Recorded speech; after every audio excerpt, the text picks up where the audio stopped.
dans cette histoire. Encore une fois, nous nous trouverons dans les récits sinistres d'Archibald. Cette histoire est devenue un mythe, malgré sa destinée mystérieuse ou encore triste. Je vais vous présenter l'histoire de ce qu'on appelle la fille au parchemin. La jeune Élise vient d'un petit village de pêcheurs.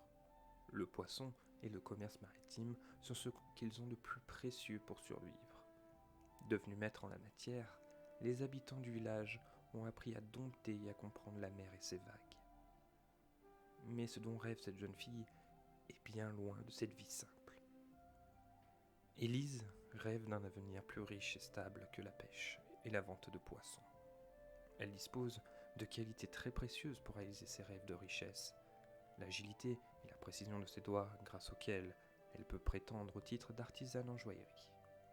Ainsi, grâce aux cadeaux sublimes et rares que la mer lui apporte, elle confectionne des bijoux somptueux. Son travail lui permet d'aider ses parents, ainsi que ses deux petits frères, Michel et Arius. Chaque matin, elle suit un rituel bien précis. D'abord, elle doit s'occuper de ses frères. Ensuite, elle est libre d'aller chercher ses matières premières. Et enfin, après être rentrée, elle s'attelle à ses bijoux et prépare le souper tout en veillant sur ses frères jusqu'au retour de ses parents. Bien qu'elle n'ait que 16 ans, c'est une jeune femme solide et intelligente. Elle vivait une vie calme et modeste, rêvant sans cesse de la ville et de son échoppe de bijoux. Mais alors, que s'est-il donc passé, ce soir d'été où le vent hurlait d'une force à briser les coques des bateaux?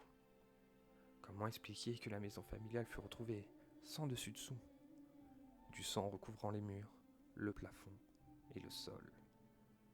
Un spectacle à en faire pâlir les dieux les plus cruels. Des corps gisants, dans un tel état de dévastation que même un boucher ne pourrait supporter leur vision. Personne ne comprit ce qu'il s'était passé ici. Personne ne voulait le savoir, ni le penser. L'affaire fut abandonnée, oubliée, même mystifiée par des rumeurs malvenues. Mais vous le savez, Archibald lui connaît la vérité.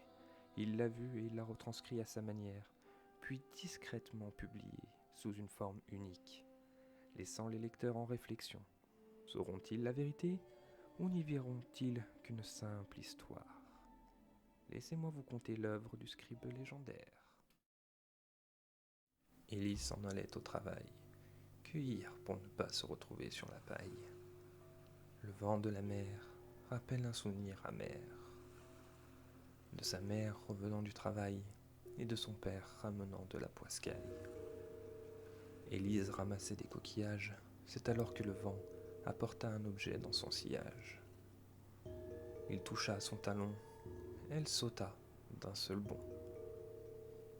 Elle ramassa un parchemin scellé. Dans l'instant, elle fut envoûtée. Elle oublia les coquillages, puis revint à son foyer, impatiente d'inscrire sur la page le charme qui s'était déjà lancé. Elle commença son récit.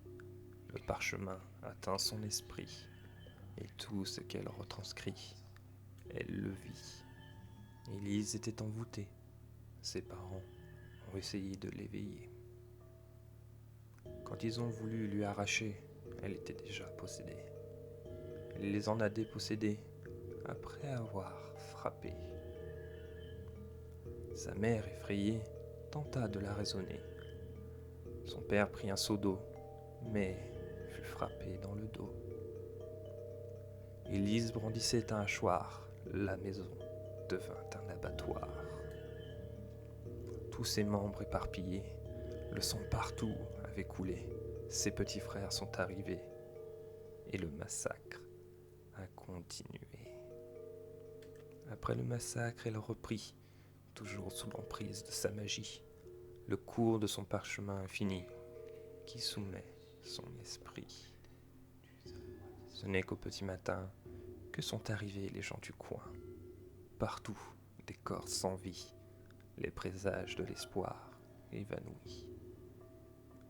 Élise n'était plus en vie, seul le parchemin était ici. Ses doigts étaient couverts par le fusain et par le fer, des symboles kabbalistiques qui rendaient cette scène mystique. Une bien horrible histoire à ne pas se raconter le soir, car paraîtrait-il que dans un coin, Élise attend son hachoir en main.